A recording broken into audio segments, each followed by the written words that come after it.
Ready? Play.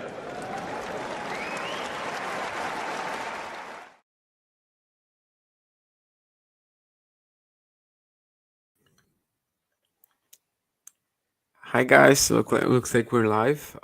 We're Yeah. back for another edition of the ATP Weekly. As you know, it's like kind of tricky with the double week masters. Last time when we met in this position, when it was during Madrid, we met I think after the second round had just finished. Now we have Yeah. like half of the third round already finished, but we're gonna do the best we can anyway to talk about the state of the tournament so far. I think Mario, like without really just oh, actually, no, we have to talk about you. You've been in Rome like some days, right? So tell us about your experience first. Yeah, no, I've been there. I wasn't there since 2018. Hmm. So I've been back there for a few days since long time because I wanted to, yeah, just to come back to enjoy the atmosphere.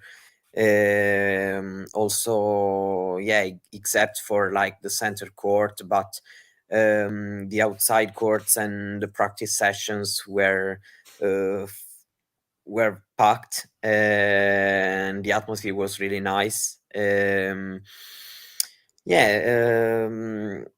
I mean, for me, it's always nice to watch some tennis live. I wanted to come back to a big event since it was a long time since I wasn't there, and so I've been, yeah, I just had 2 days really,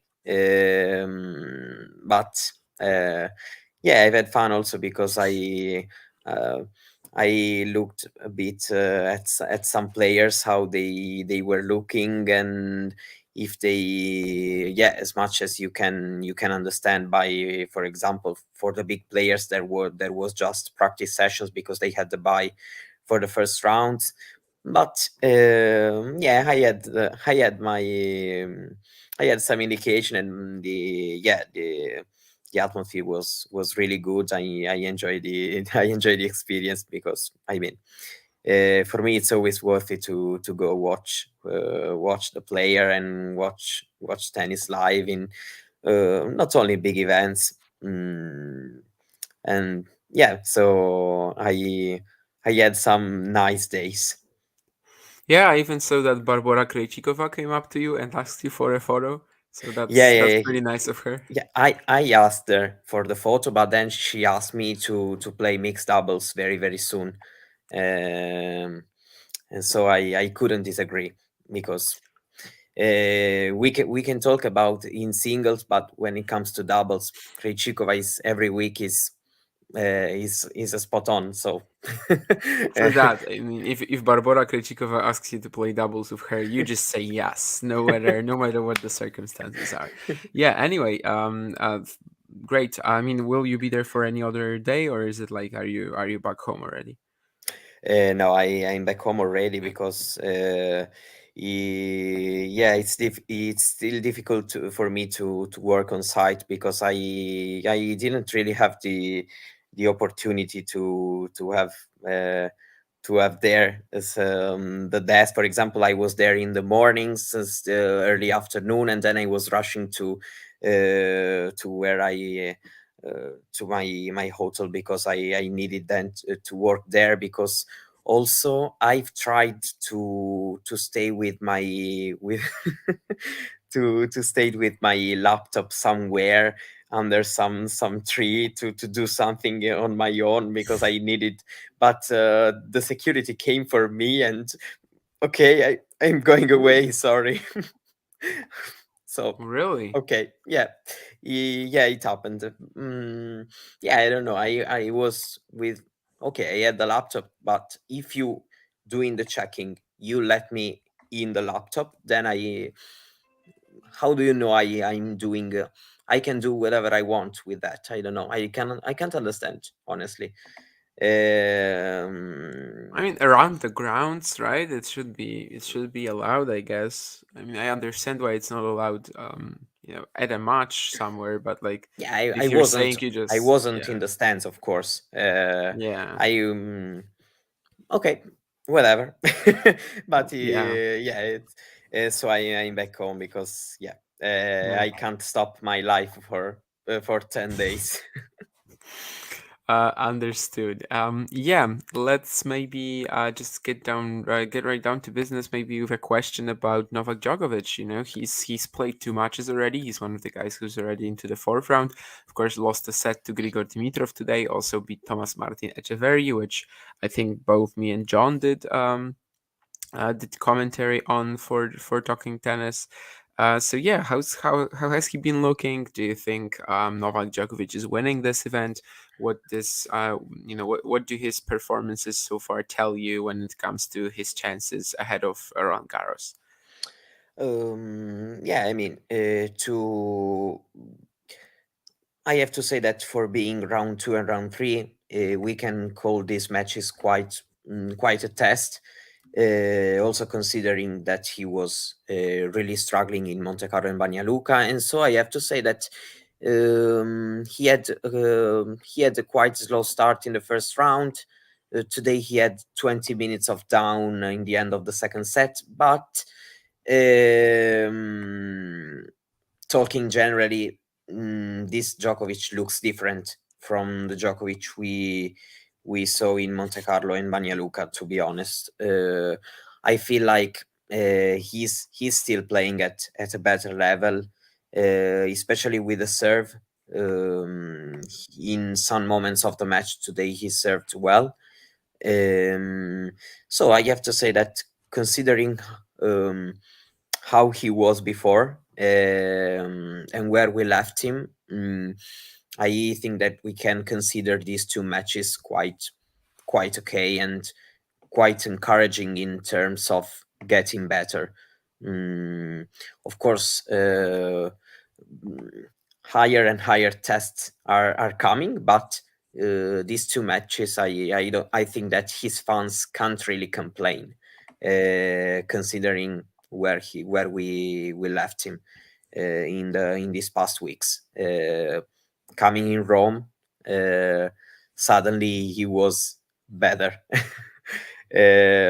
Not he can do better than this, but I mm, watching these two matches, I'd say okay. Mm, he's he is okay.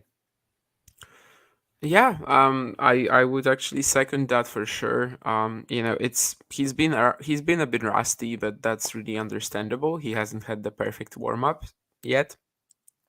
I don't think I haven't seen much of this battle with Dimitrov today, other than like some highlights from the second set, I think. But against Echeverry, the arm sleeve was on, but it didn't seem like it limited his serve and forehand the way it was doing it in Monte Carlo or something. So. Yeah, it's just good for him to get 2 matches on the board, and you know he's gonna be hoping for a lot more. He's gonna be hoping for six, because of course if you're like really targeting a Roland Garros title, you don't really want to grab a wild card for Lyon or Geneva or something like that. He really needs this tournament to sort of pen out for him, and yeah, so far it's been just getting the job done, playing at a very decent level for his standards. Nothing to worry about yet, definitely. Yeah, you mentioned that the draw is gonna be a bit tougher from now on. He's gonna play Cam Nori in the fourth round, then can play Popyrin or Rune in the quarters, which of course, on clay we're kind of assuming that it's gonna be Rune, and then maybe like one of Rude or Sinner in the semifinals. So where do you think like the issues start for Djokovic here? Can Cam Nori be a threat, or is it just Rune, Sinner, and potentially having to play Rune, Sinner, and Alcaraz in a row? I mean, would be fascinating watching Djokovic competing against back-to-back Rune, Sinner, Alcaraz, but um, I yeah, I'd say that he needed probably a tough draw here if he wants to um, yeah to really test his himself in I'd say big matches before the Roland Garros, because after the Australian Open, he didn't really have a very big match. Yeah, he played with Medvedev in Dubai, but he was also, for him, he lost that match, and it was difficult for him to really stay there because he was an isolated event in his schedule. So yeah, I think that for him, playing, I'd say, big matches here in Rome can only be helpful, in my opinion. Uh, of course, talking about this event in particular, having to play all these difficult matches, even on paper, can stress you out a little bit, probably considering, for example, a potential final, and maybe the other player comes fresher in it, and yeah, even if this year is also different from the last years, because there's kind of a day off between, for example, the semifinals and the final.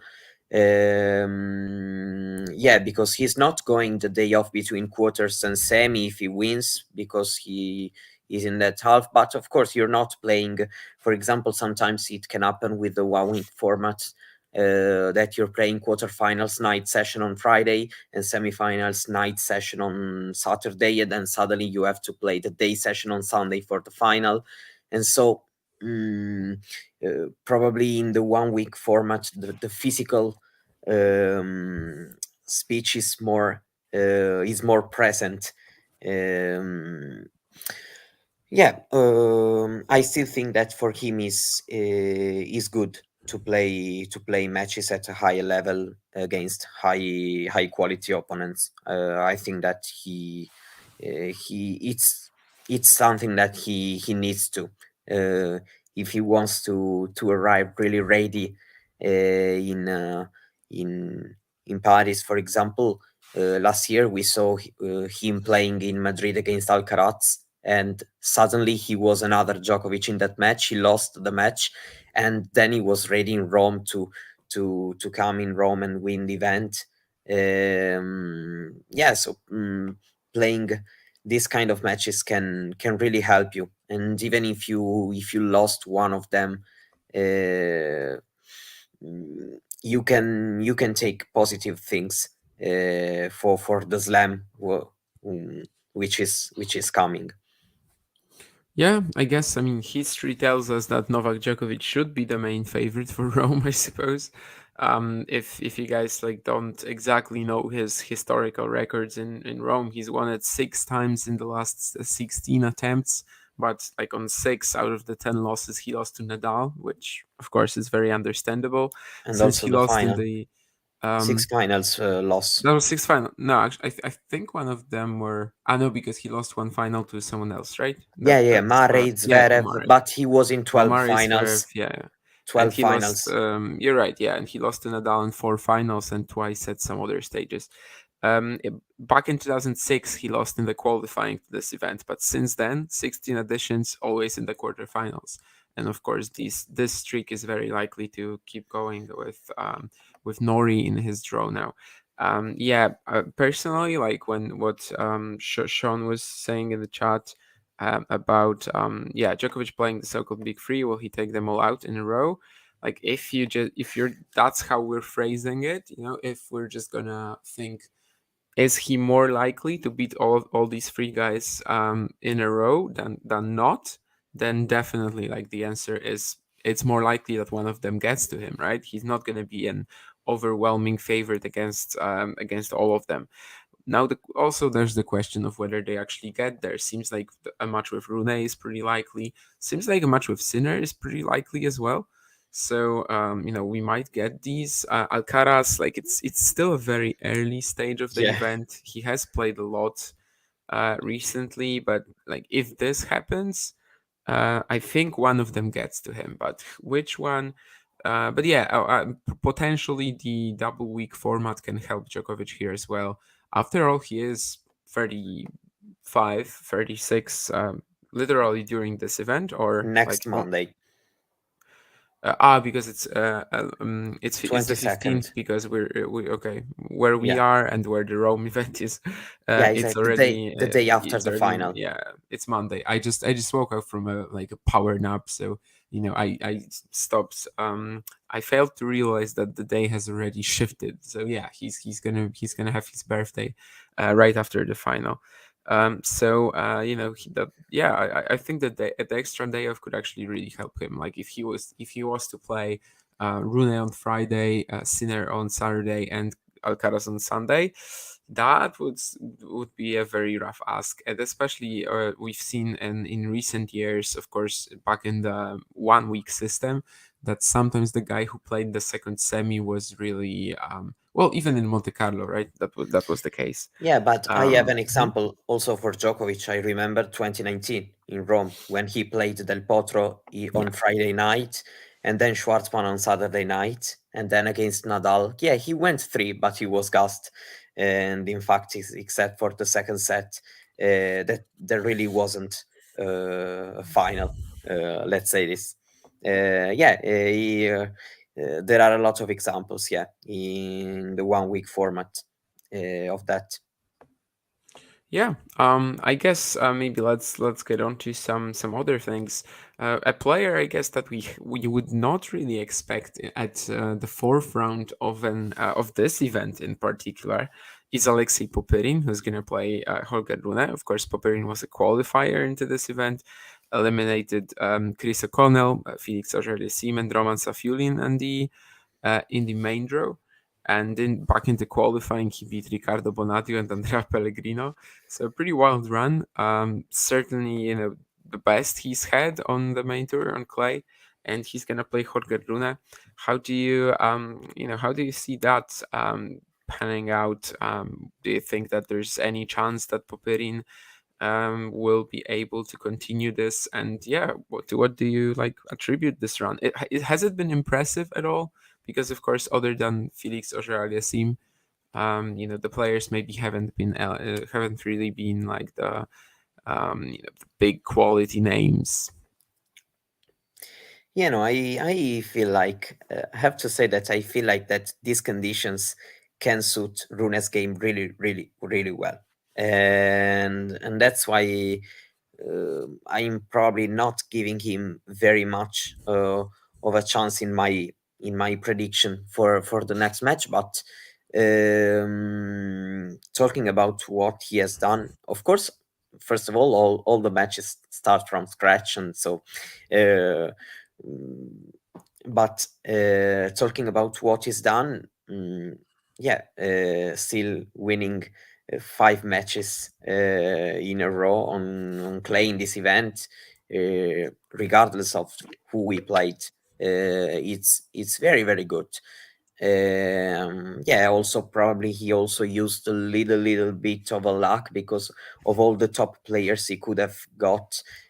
Probably Auger Aliassime is one of the players who's really struggling in this period, but the match also was pretty tight and close. So of course it also took a lot of effort from Popyrin to stay tough in the moment and to prevail in the match. Um, so yeah, I feel like it's not always the case, of course, but in some kind of circumstances, um, that kind of tennis, if played well, can pay even on this surface. And I feel Popyrin showing a good level has demonstrated this a bit. Of course, it also depends on who you are playing against and a lot of other factors. Um, but yeah, not much to say when you have won a lot of matches in this event already. So mm, why do I have to say something not positive uh, about him? No, no, really, not really, in my opinion. Yeah, definitely. I mean, it's been a fantastic run. It hasn't been that strong, but to get to a forefront here, as a guy who, yeah, on most occasions he hasn't been competitive at tour level on clay. Definitely not. We would rather like maybe expect this run in Madrid than in Rome. But Popperin is a former Roland Garros juniors champion. Sometimes that translates to the pros in terms of like the surface preferences. Sometimes it doesn't. He won a huge Challenger 125 last year in Bordeaux on clay. Of course, he can play on it to a to a certain level. And yeah, as you said, Ojale seemed just kind of vulnerable right now. Definitely not having like the much practice that he had last year on clay, because it's not like he was spot on clay last year before Madrid, Rome, and Paris. But he had a lot of rhythm. Right now, not really. So a good opportunity, but you still gotta take it.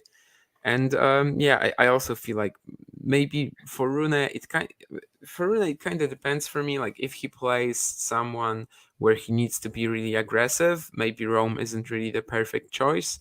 But when he plays someone like Popyrin, it probably will help him. Like the slower conditions can probably help him neutralize him even more than he usually would. Is there something that we have learned about Rune so far in this event? He played Fils and Fonini. I think both were like expected to be maybe a bit more of a test than they ended up being. Mm.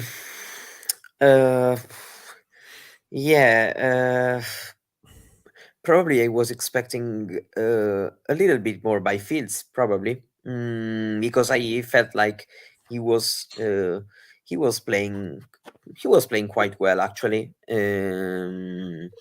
Yeah, but Rune came really, really well into the match. I feel like that in those kind of matches, if you start well, then you like I don't want to say your opponent not really believe to do it, but in some case you can. Uh, I don't know. Of course, starting the match in a nice way can really really help you then to cruise in some moments and to not being uh, taken into the fight. As for Fonini, I wasn't really expecting much more today, to be honest. He played well, especially against Kecmanovic. He played really well. This has to be said. Mm, but yeah, I don't know. I still think that um, asking to Fognini to play back to back to back good matches is something quite impossible right now, and so I wasn't really expecting um, a really hard fought battle today. I feel like the conditions are good for him, as I said, given the fact that he has this kind of mix uh, of power sometimes, but also he likes to change these directions with the shots to play with top spin in some moments in the rally and to mix these things.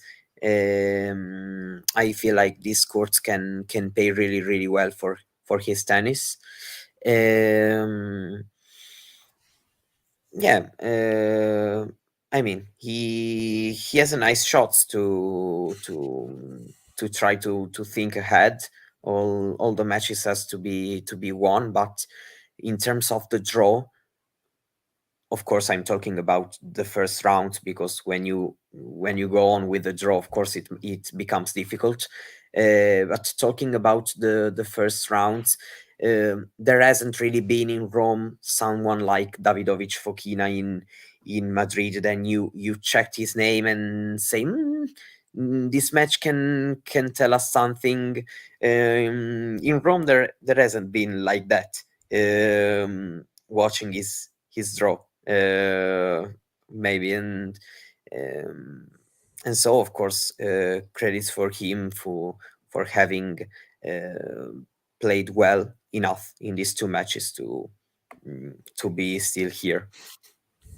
Yeah, and definitely advancing quite comfortably. Someone I saw something about Rune is he like maturing quickly? Um, to an extent, for sure. If you think about last year, he was still like not getting any consistent results at this point in time. Just 12 months ago, right? Ron Garros was essentially a bit of a flash in the pan, taking into consideration his results before Roland Garros. After Roland Garros, of course, it wasn't like until late in the year where he got some consistency. Definitely, he will be. He is really, really close to that moment when he's gonna be winning big titles, and who knows? Maybe even Rome could be it. But I guess anytime we look at Djokovic's draw as the potential of playing Rune, Sinner, Alcaraz in a row, we if we look at Rune's draw, you might have to play Djokovic, Sinner, and Alcaraz in a row. So Yeah, of course. that also won't be easy, needless to say. But yeah, I think having come through Fields and Fonini with Fonini, given the fact that he was rolling back the years in the first two matches and all, and probably a tough player to play against the crowd in Rome as well. And Fields, of course, with the potential that he has, and also as you said, he was playing very well in this event already. Had such a couple of opponents as well, with Shevchenko in the final qualifying round, for example. So for Rune to come through this, relatively unscarred, I think we can say unscarred, is definitely huge. And as we said earlier, that Rune Djokovic quarter final might really be happening, and it will be one that makes everyone just quit their job for a day and go watch it or something like that. Yeah, of Yeah, course. And maybe. Mhm. no, I have to say Yeah, go that, ahead. yeah, because I'm reading the name in this draw that we are watching on the screen, Mhm. and I have to say that some nice things also from Casper Ruud in these two matches. Today, the score was close, but the quality of the performance was good. And so, I mean, given the state in which he was before the event, it's really a good news for him, these two wins, especially this one, because after the first set, Bublik found himself and yeah, and created some issues, but Ruud, yeah, played, in my opinion, played a very good match for almost 40 winners, 29 for the forehand, which is the shot that has been quite so in this first part of the year, and it's an important weapon for him. So finding this shot again at a high level can really help him to do well in a tournament. He did very well even in the past, because in the last two editions he was there. Ruud got to the semis, so I mean, some early positive signs, in my opinion, from this start of the event, and let's see if he can improve and starting to reach some kind of good result. Yeah, I think he like caught a bit of a break this week. Well, I mean even today, with the fact that Christian Garin had to retire due to the abdominal injury. Like if they were to meet in the forefront right now, I would maybe even like consider them, I don't know, 50-50 for this match, simply just because of how well Garin has been playing since the Sunshine Double, and of course really not being at his best. But well, Garin also has had some great results in Rome over the past couple of years. But with Jere, it's definitely easier. It's not a given though, right? Like the Yeah, Jere is just this classic, always underappreciated by everyone, including us. And then he, whenever he gets this sort of a chance, there's actually a high chance. There's actually, that there's actually a good opportunity for him to take it if just the top seed is a little fragile. Ruud already lost to Jared this year. Now that was in Auckland. That was indoors because they also had to move it from, because of the rain, they had to move it to a different venue. Well, let's yeah, say not to a different venue, but under the roof. So very different conditions as well.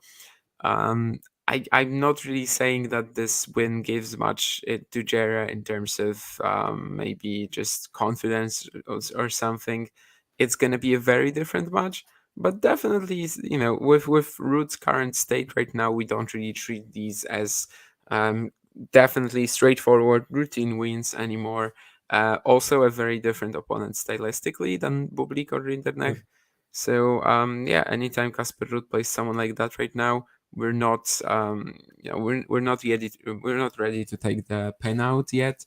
We're just ready to take out the pencil and put him into the next round, but still be able to use the rubber to just erase him later.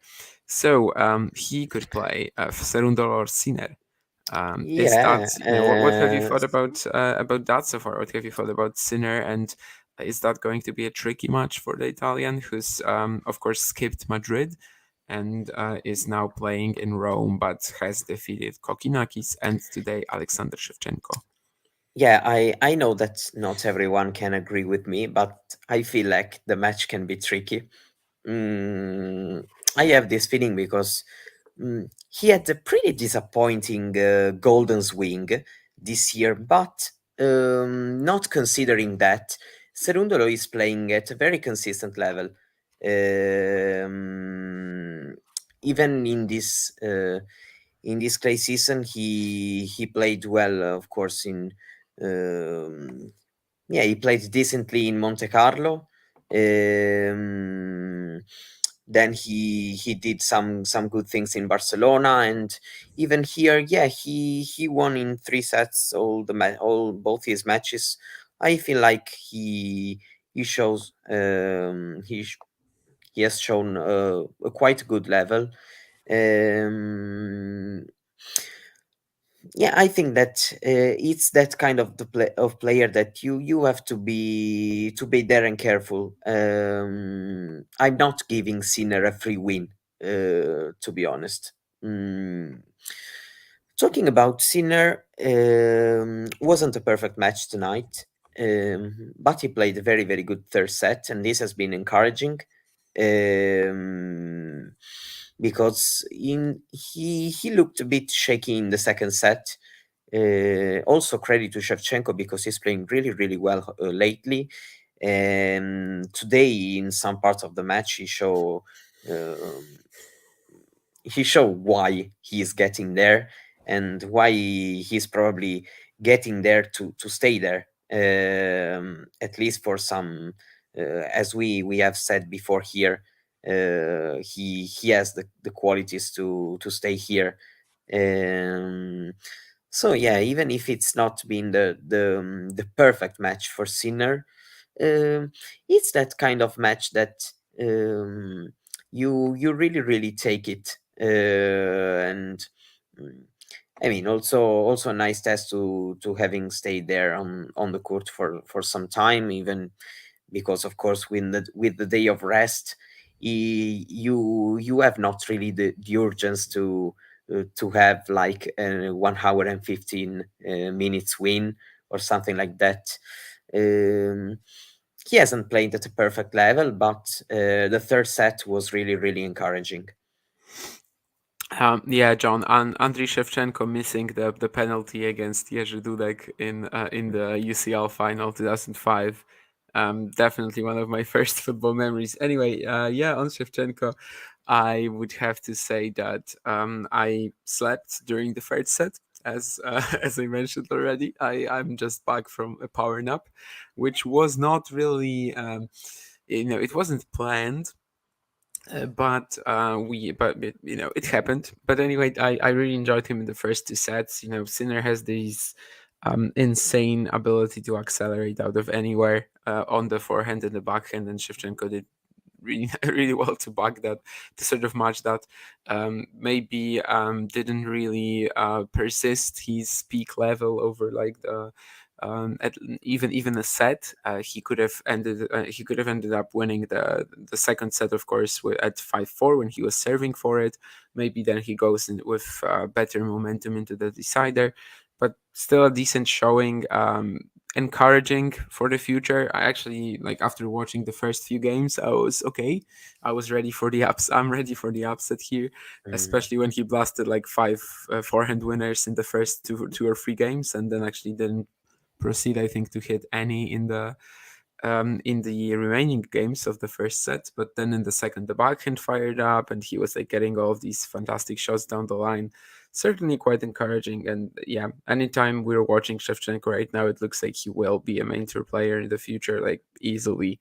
What he does from this, like how high he can go from that position, I don't know, but it would just be really good for him, of course, to sort of stabilize at this level. And it does look like he can easily do it here. Sean says that he thinks Sinner's Nightmare is a good defender, as he because he always goes all out and is bound to miss half the time.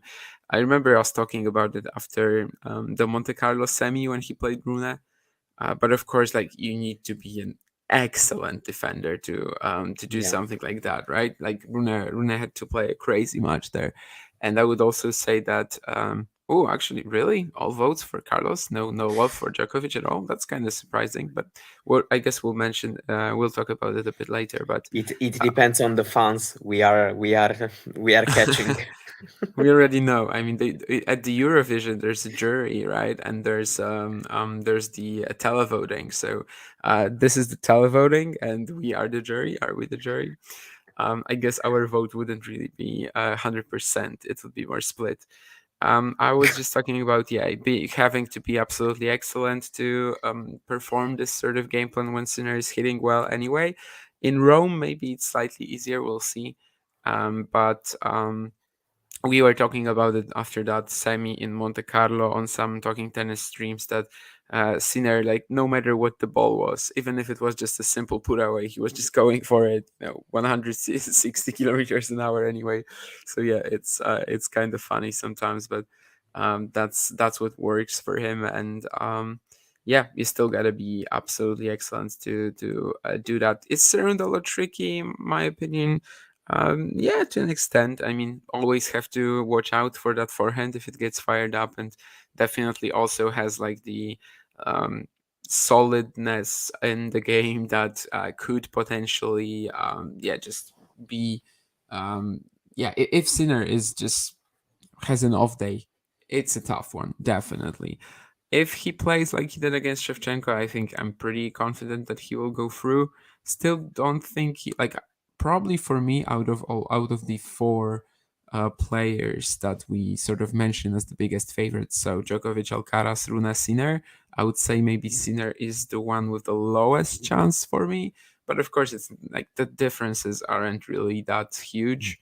I guess the Alcaraz vote in the poll is quite smart, because you just don't want to pick out of Djokovic, Rune, and Sinner. So we just go for Alcaraz because he's in the second half of the draw. And speaking of the second half of the draw, we've talked a lot about the players who have already made the third round, right? So let's get down to the bottom half. And the first thing I'm seeing there is actually a very exciting matchup incoming. Rublev, Davidovich, Fokina. We've just had Davidovich, Fokina upset Holger Rune in the third round in Madrid. This time, the third round seed that he gets is Andrei Rublev.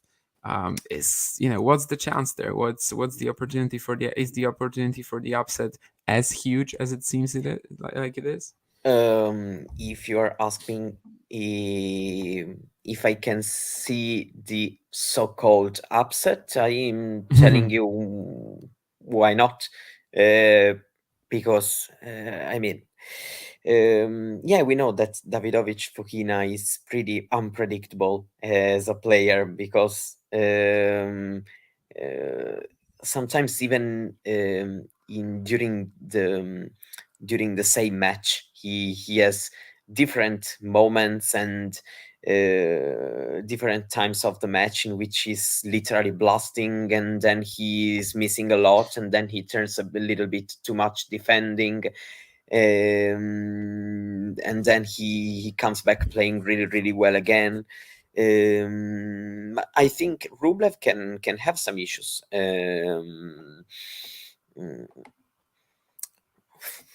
You're asking me a prediction. Probably I am for the way I watched Rublev, and how I perceived him. I'm telling you that Rublev is winning this match, but I'm not for sure shouting at the upset if Davidovich Fokina is going to win. For me, upset is when the result is shocking, and the result is not going to be shocking if it's Davidovich Fokina winning, in my opinion. Also, I have to say that another match I was like watching is Tsitsipas Sonego. I don't know if I think that Tsitsipas can have really real issues in this match, but it can still be some kind of testing. Somehow Sonego gets fired up or something like that. Given also the fact that Tsitsipas hasn't really played at a very, very, very high level lately. Still, I think that what he did against Borch is going to be enough to prevail in this one. But I don't know. It's a match that I feel like somehow, at least for some parts of the match, it can turn a bit tricky for him. Yeah, this is like a match that I'm really not excited for. I don't really. It's not because of it. It has to be lopsided. I don't think it has to be. Just I don't know. Neither guy plays very exciting tennis for me right now, and for Tsitsipas losing this though, like going out in the third round here would be a bit of a small catastrophe. Yeah, Before Roland Garros, probably. Yeah, I totally agree. given And the not fact even that small, in my he's opinion. not even small. Okay, I was kind of hedging there, but he still got plenty of match time, in Barcelona, Madrid. So that's why I thought, maybe it's not as bad. Maybe it's just a small catastrophe, a small I cut. I'm telling just that I don't think that Tsitsipas is the kind of player right now who Mm-hmm. can look at just the four Grand Slams. Um, Okay. I feel like Rome can be a chance for him to do something well and to. I mean, these are the big events, except if we don't consider the four Grand Slams. And given how tennis is looking like right now, uh, I feel like that. Having a good run in a Master 1000 for him can mean also a little much more probably that just as like taking highest chances for the Roland Garros. In my opinion, I don't know. I feel like he can also need to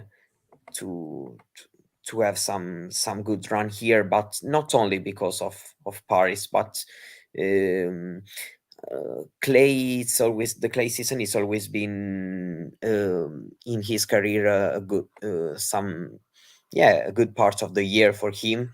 Always every season going some deep runs here and there. Uh, Sometimes winning the title, sometimes most of the times not. But this year he went to the Barcelona final. But talking about the Masters 1000, not being, I mean, not being, for example, in any of the three semis, Monte Carlo, Madrid, Rome, any of the three, can be really, really bad for him, given the fact that, as he said, clay it's probably the best surface for him, and these are the conditions in which he prefers to play. Yeah, and speaking of clay, the dirt, the terre butt, as however you want to call it, there's been a couple of like unlikely clay masters this week, and not masters, I mean as the events, but masters as players who have managed to excel on it. And basically, the guy I'm speaking of is JJ Wolf, who, despite coming into this event having only two red clay, European red clay matches in his career, one against Roberto Marcora at Roland Garros qualifying a few years back, and the other one against Alexander Shevchenko in Madrid. He comes in, beats Hugo Grenier, and then Hubert Hurkacz, the 14th seed. Now he's going to play Alexander Zverev. How did that came to be? Like, how did that come to be? And also, the other guy I was thinking of was Daniel Medvedev, but of course, with him, we just had one match. Still, I remember that a couple of days ago, I was doing a stream here, and someone someone in the chat was like very, very certain that Medvedev was not going to win a single match in Rome. So at least someone, He did at it least someone was proved wrong. for the first time in his career. He did it. Yeah, but it was like his second time playing Rome, right? So No, fourth time. really, Yeah, he he was played zero like three. Karatsev, right? Once, I think, and well, yeah. Anyway, so Yeah, it yeah, was the fourth what did you make the of fourth these? time. Oh, Hase and Kyrgios. Ah, yeah, I remember that match. But Hase 2018, that was a Yeah, long yeah. time ago, and then he gets Um, Kyrgios and Karatsev as his first yeah, yeah, of opponents in course. Rome. So Yeah, of course, it was just a random fact. yeah. So um, yeah, just what did you make of no, the first talking performances about of JJ Medvedev Wolf, and Wolf? Yeah. I think that yeah, all what we have said about the clay, but when you have that quality in your shots, why can't you play well, even on clay? In my opinion, yeah, probably when the level is going higher and higher, your level cannot be high enough if you don't feel really well in the conditions. But mm, against some kind of player, I mean, you, for example, facing Hurkacz, it's not like that clay meets the paradise for Hurkacz. So yeah, probably the fact that the match was I'd say lopsided probably can be a little bit um, yeah, I don't know. You are like, oh, because also we saw that Urkac, he was struggling, but he somehow is always getting into the fight in all his matches, and so probably the score was a little bit surprising, but. mm,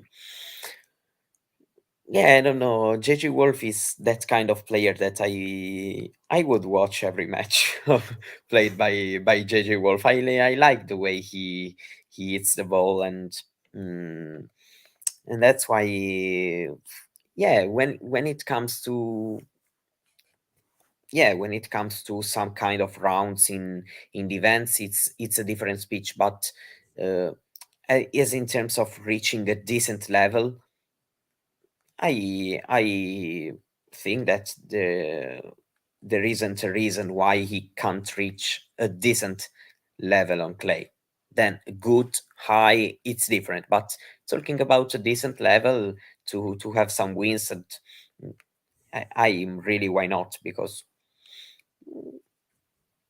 yeah, well, what should be the main issue in my, I feel like he has the quality to do something at least decent.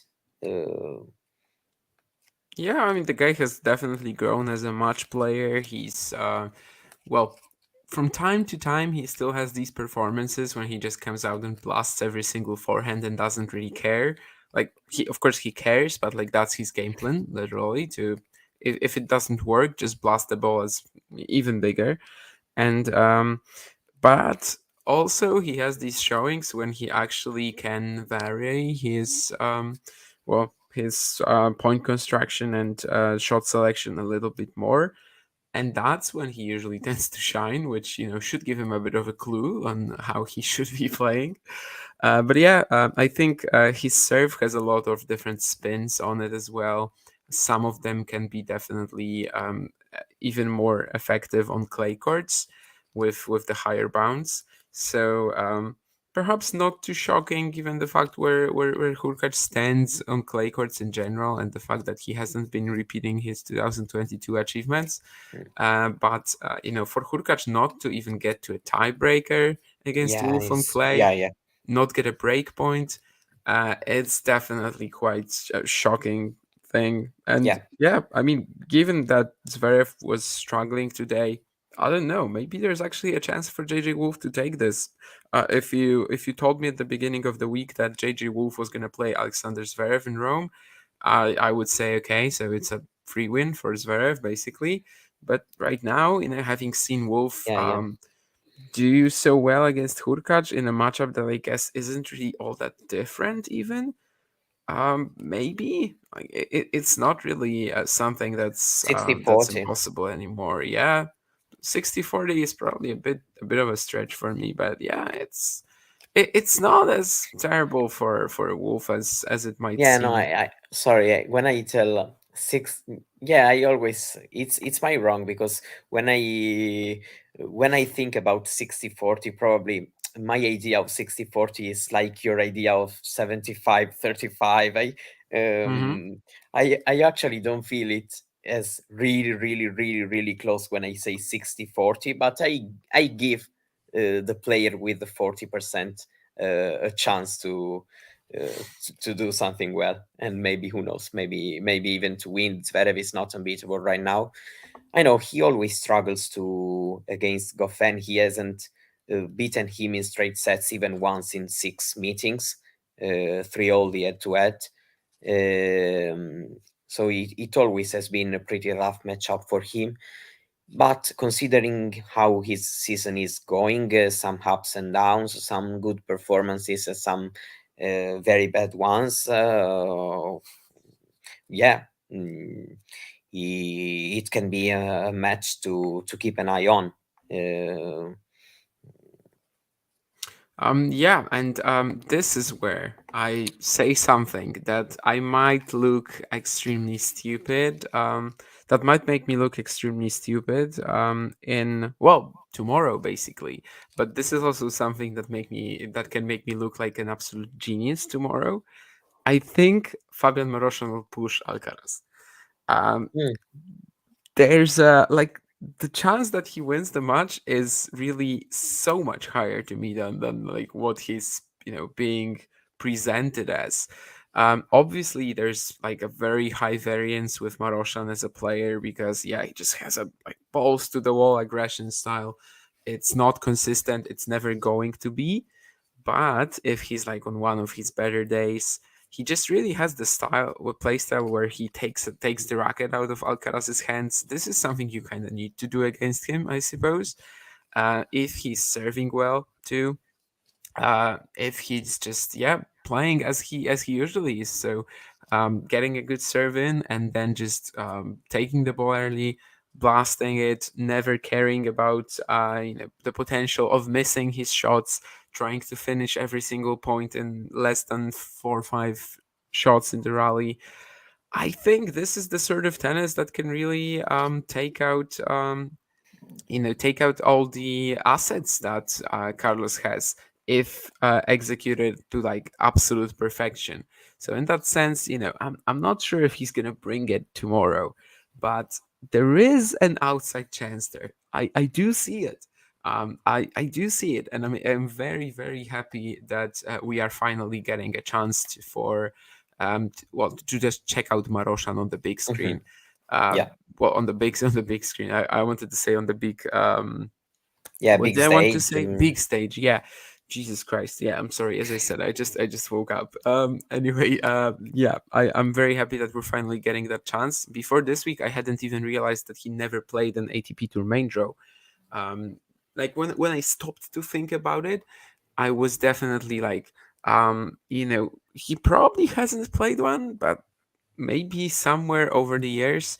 I of course checked it, and it turned out that this match in the opening round, which was a fantastic opportunity for him against Mhm. Moutet, given the fact that the Frenchman still can't hit a proper backhand after his injury. Yeah, I would say also, Hmm. talking about Marosan, I would say that probably this match in the second round and not in the third, don't you think would have had him probably even a little bit higher uh, chance for him, as the first match of Alcaraz going into the event? Yeah, the jump. I guess the jump between the conditions in Madrid and Rome justifies this. Um, from like a mental standpoint, if you just throw in Maroshan against Alcaraz, maybe he, I think Jakub was just saying it in the chat, maybe there's a lot of nerves, but like maybe that win against Lehečka can give him the confidence. Sorry, I want Maybe to say it's Paolo hope. Rossi, not Paulo. Paulo is Yes, Paulo Dybala. This is Paolo, o come like Lorenzi, Paolo Lorenzi. It's the same. thank you, Mario, for the Italian lesson. Shame you weren't there when we went to the pub quiz and you couldn't tell us what the Italian word for butterfly is. No, I'm just laughing. But Paolo Lorenzi, of course, what a beautiful man. I stood next to him a couple of weeks ago in Cagliari, and like it was a true fanboy moment. I even saw him today on the screen. He was in the stands for I Shevchenko met Sinner. him. I met him in Rome. Oh, did he also Yeah, ask you to play doubles with him, like Krejcikova? no, but just because he was right now at his age, he was a little bit ashamed to ask me Mhm. to do that. So that's the only reason. But you could do like a pro-am event, right? You could just compete there. But I Yeah, hope you're Paulo right. Paulo Renzi is still playing. Like just by how long the guy was on the tour when he kinda couldn't anymore. I actually think he Yeah, probably is playing tennis. that inactive word really hurts. I mean, he is active as a tournament director now, and Yeah, definitely exactly. doing. Seems like he has a nice life after tennis, which makes me very happy as a definite Paolo Renzi fanboy, and like who wasn't a Paolo Renzi fanboy? And wanted to ask you about Zapata Miralles. Uh-huh. Since he's here in the mix, he's playing Medvedev next. Do you think his chances are higher than Rusuwori or not? Probably, yeah, just because it's Rome, right? And he's just gonna try to outgrind Medvedev in like an absolute physical battle. Rusevori's chances probably would have been higher in like Madrid or something. Here he couldn't really hit through Medvedev. At least he wasn't doing it smart enough, I would say. Even he was giving Medvedev a lot of good forehand angles, and like um, I think when it comes to playing on clay, Karatsev gave kind of a textbook showing of how to defeat Medvedev in Madrid. Then again, of course, it was Madrid, so maybe just playing him like that, beating him by playing attacking tennis was easier. In Rome, I did feel like Medvedev was probably going to beat Rusevori. Zapata Miralles is just a completely different opponent who, we know that they're going to play like 30 shot rallies. The absolute peak performance from Zapata Miralles definitely can take him out. A very strong showing from Zapata Miralles can also absolutely take him out. The Spaniard has not been the most consistent player in the world, but of course he is an absolute great on clay courts. Has that heavy forehand to rely on, which he Yeah, and will cause a lot of his issues form to. is at a Mhm. quite good. His form is a quite good level lately. I don't know if it's going to be enough, but mm, He is a bit up and down. Like even in yeah, Madrid, he had that match against Maki in the opening round. mhm. Almost going out, and then he plays just a fantastic match against Evans, even though it was even indoors. I think, which should have probably helped the Brit even more.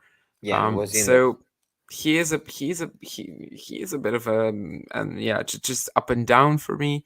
He can play a fantastic match here or there, but then he loses, I don't know, to Bautista Agut 6-2, 6-2 in Barcelona. So it is a mystery how Zapata Miralles will perform. I am actually pretty confident that Medvedev will, show up and play somewhat decent. But Zapata Miralles can be either, look like a top 15 player or look like he's not in the top 100. So um, I do, though, have to say that just looking at the odds, I would have expected them to be closer on this.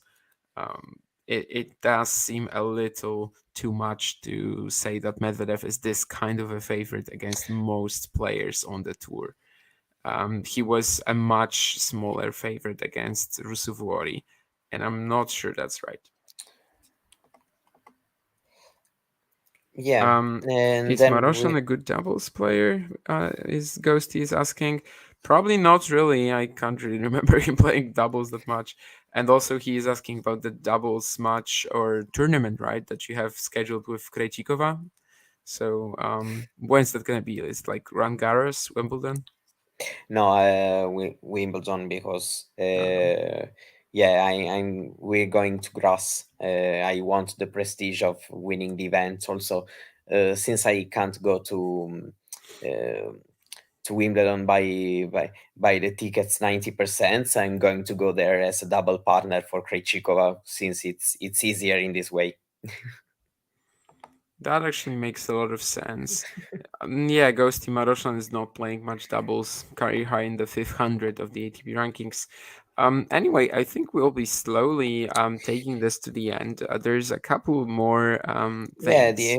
there are three these matches like Cecchinato Halfman, Hmm. which can be pretty interesting. I see Hanfman as probably the favorite going into it, but Cecchinato is playing well. Uh, I mean, these three matches I see like also Choric Carballes Baena can be a close one in my opinion. And then there's Musetti Tiafo, who can be, uh, yeah, it it depends a lot of on how the players will going into the match. It can be a really funny one, or maybe it can super disappoint everyone. Um, let's see. Not Yeah, playing really well, and then neither Tiafo and Musetti. Probably Musetti slightly better today in the match against Arnaldi. Um, mm, I've been known to hype up Yannick Hanfmann this year ahead of many events, and that was mostly like altitude clay, slight altitude clay. Here, I actually think Cecchinato has a very good chance to keep this going, and of course, if he's playing like he did in the second round against Bautista Agut, then really, uh, sky is the limit. Maybe not so much, but at least clouds are the limit or something like that. Are clouds actually lower than the sky? That's a philosophical question, I yeah, suppose. exactly. You could really tackle it We'll from do a different show. We'll angles. do a show for this I don't want during to the be on week. it even. I don't even want to be on it, frankly. But okay.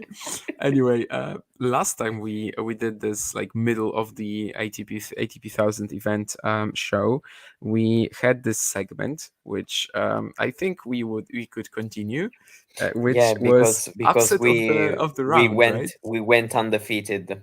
Exactly. If you guys are curious, I think Mario picked Zhang over Nori or Fritz. Yeah, Was it Fritz? was Nori? Nori the day Nori. before. Zhang over Nori, and I picked Kachin over Tiafoe, and of course both of these picks went in. So this time it's not gonna be really upset of the round. We can, I guess, we can go for both a match from the third round in the top half, or a second round, or sorry, from the fourth round in the top half, or a third round in the bottom half. So just to be clear, a match like Davidovich Fokina Rublev, there's no upset there. It has to be something Mm, stronger, right? So yeah. yeah, Mario, is there any upset that you think is really Uh, likely? yeah, it's not that easy this time because talking about upset, we are not a lot of choices. Uh, um, I am. Uh, yeah, I'm sticking with Zapata Miralles. Yeah, that looks like the best one to me too. You're right that there's not that many upset possibilities. You know, in the top half there's a lot, but I just don't feel like any of them will be happening really. And in the bottom half, even though I just was rambling about Maroshan, and I think like his absolute best can really trouble Alcaraz. Still, I'm not really gonna pick him to do it. I still have to see it that he is capable of just producing this in one of his very first performances like this. And yeah, I think I would have to follow you with that. Yeah, I think because it barely counts as an upset too. talking about Hmm. upset, we have we can have, in terms of the choices, Sonego over Tsitsipas can be an upset. Yeah. Zapata over Medvedev, even if we know, but it still is an upset in my opinion. Of course, Marozsan, and then Wolf probably, Yeah. and stop. I mean, Carballes Baena is an upset if he beats Choric. Probably yes, given much. Mm. Not really, in my opinion.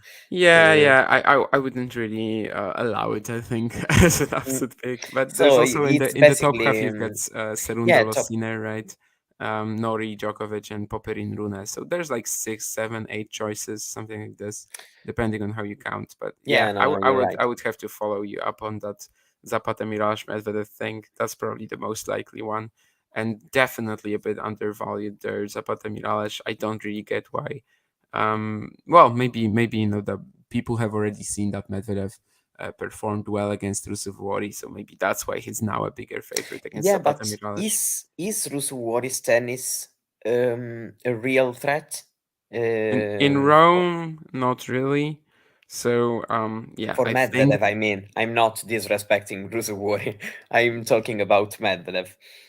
the slower it is, probably not really, right? So For that's why example, I I think don't that think so. also what you're saying, and I think that we know that Medvedev prefers uh, faster courts, but when it comes to clay, probably I think that Madrid clay can be the worst possible, um, for him in terms of uh, how Yeah. demanding that clay is.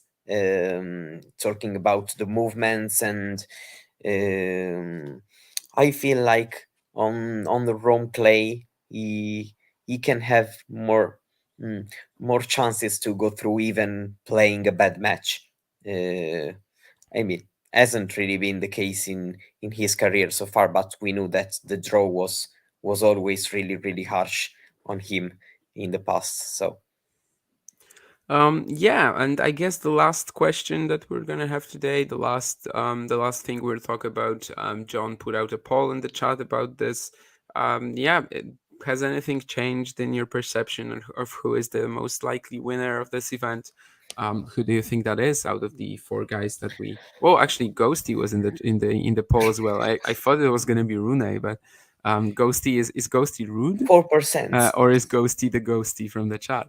Because that's, it could Um, be Casper, the friendly Ghosty. So I guess it's not clear. Maybe if the person who voted is actually the character, or the guy in the chat who's also a character, by the way, in more ways than one. So yeah, Mario, what do you think? yeah, no, answering to the question, I think that Don't answer to the things about Casper the friendly no, ghost. yeah, yeah, Just yeah. just yeah. I yeah, mm, given what I saw in the first two matches is enough for me to say that Djokovic is in the mix, given also how well he finds himself on this Italian clay, Rome clay. All the history he has in this event, I really struggle to believe he won't leave Rome with a very good result. I don't know if the title, but with a very good result. Um, let's say that I'm picking him, and I'm going for another year of the Nadal Djokovic dictatorship in Rome. So I how say long this. has it been? Um, Talking about the title, they've won 16 out of the last 18. All right, Um, Murray won once, and and Zverev, yeah. Zverev, yeah, okay. But So it hasn't been that long, but yeah, 16 out of 18 is pretty scary. yeah, and That's true. even in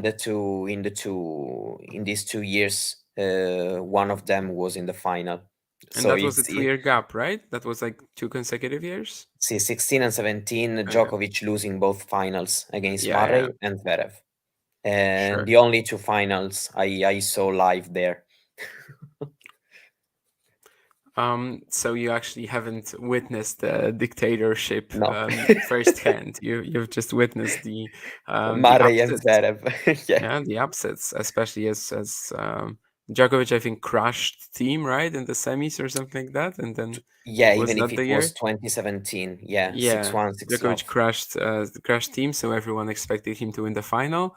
And in Yeah, 2016, of course, he had just defeated Murray, right? even if I'm telling you that for Hmm. me, given also the fact that we know the history of Djokovic career, looking back probably the 2016, looking about also the score, it's probably giving the most upset uh, among the two, because considering the state of Djokovic in 2017, and also the fact that Zverev was really coming up and then won Canada and was in the Rome final the year later, and also pushed Nadal to the very limit.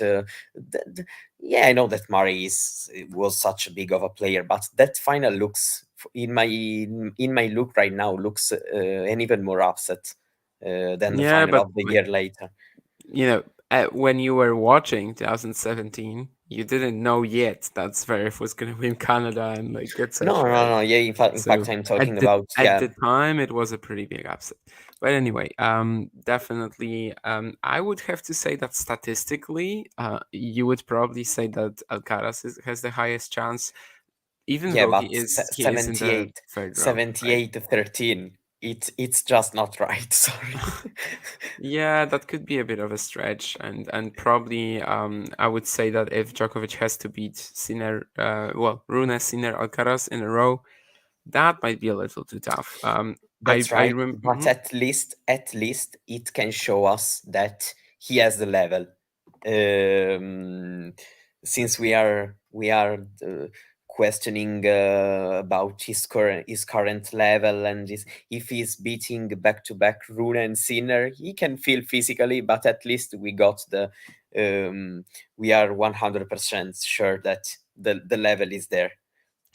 Yeah, I think just from a statistical perspective, Alcaraz is probably the most likely winner. Even though I remember saying that I don't really believe in him winning Rome, like I thought he was going to lose somewhere.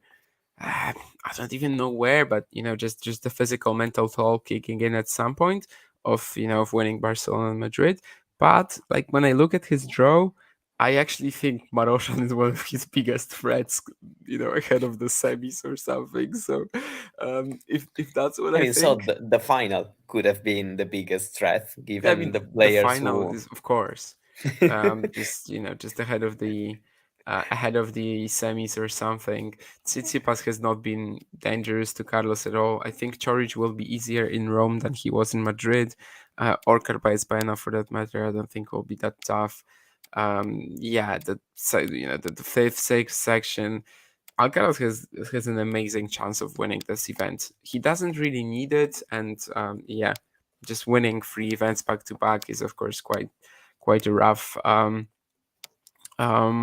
quite a rough act to do. But well, I just looking at his draw, I just can't really see him losing anytime soon, unless, as I said earlier, Maroshan would have like an absolute peak performance, which could happen, but it's not that likely. So yeah, just I would have to go with Alcaraz, but that's mostly because he is in the opposite half to Rune, Sinner, and Djokovic. If we had Alcaraz in Djokovic's place, and he had to play potentially three of them in a row, I would then pick probably the guy who was on the other half, in the other half. Anyway, I guess that's gonna be it. Oh, actually, yeah. Go. You um, can answer the question from yeah, Ghosty. okay. I'm answering this question.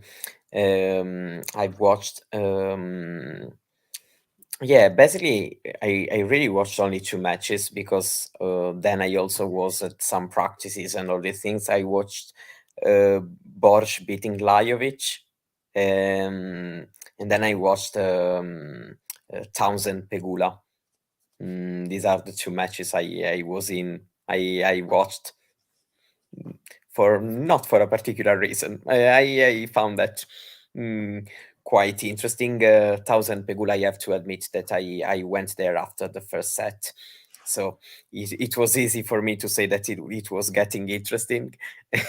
But yeah, these were the two matches. But I watched something about also other players, some games here and there. But with a lot of things going on the outside court, matches, practices, and all these things, was a bit difficult for me to focus on only one thing and stay there for 2 hour, 2 hour and a half, and things like that. So Yeah, and I guess that's what we're gonna finish on as John is scrolling through Mario's Twitter page on the screen. Of course, feel invited to follow Mario, and yeah, and we'll not try only me, to and follow everyone. Yeah, let's also follow everyone Damian. from the Talking Talents family, including myself, of course. And yeah, I guess we'll see you guys in a week to talk about Rome. We'll see if that's gonna be Monday or Sunday. Last time, I think after Madrid, we did it on Monday. Yeah, I mean, That's Rome like, Rome final should be in the early afternoon. yeah, yep. Oh shoot, Ghosty. Wow. Whoa. That was unexpected, but of course we are very Wow, very grateful, and we have to yeah. stand. Yeah, we have to stand. I don't think I've seen a donation as high as this before on this show, so you Exactly. you did that's quite a milestone. Thank you, and of course we're gonna be delivering more to you, not And only because of the money, but yeah, and it's gonna let's help. see if Ghosty will be able to win Rome.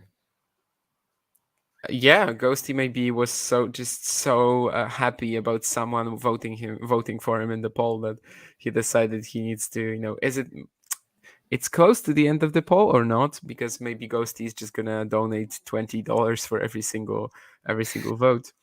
But anyway, um let's stop here, and yeah, see you when we're going to discuss Rome. As I said, it's like gonna be announced later, whether it's Monday, Sunday, or Yeah, whatever, but exactly. of course you more or less know when to expect this. And yeah, as usual, thank you Mario Yeah, for also because being they my they they also have co-host to here. turn the notification, and so even if they don't read accidentally, they don't read Twitter or other social, then they have the notification, and there's no excuse at all to It's not like the be. bell, or what, Yeah, the the bell, the bell. Okay. Yeah, everyone on YouTube says it, right? That you need to subscribe and hit the bell so you don't miss any updates or whatever. But yeah, I guess John, this is your cue to end the show probably. And yeah, thanks guys as yeah. usual. Thanks for all the Thank guys in you, the and chat, thank and thank you, yeah, Damian. If you enjoyed this video, make sure you hit that like button. Don't forget to subscribe and click that notification bell so you don't miss out on all things tennis.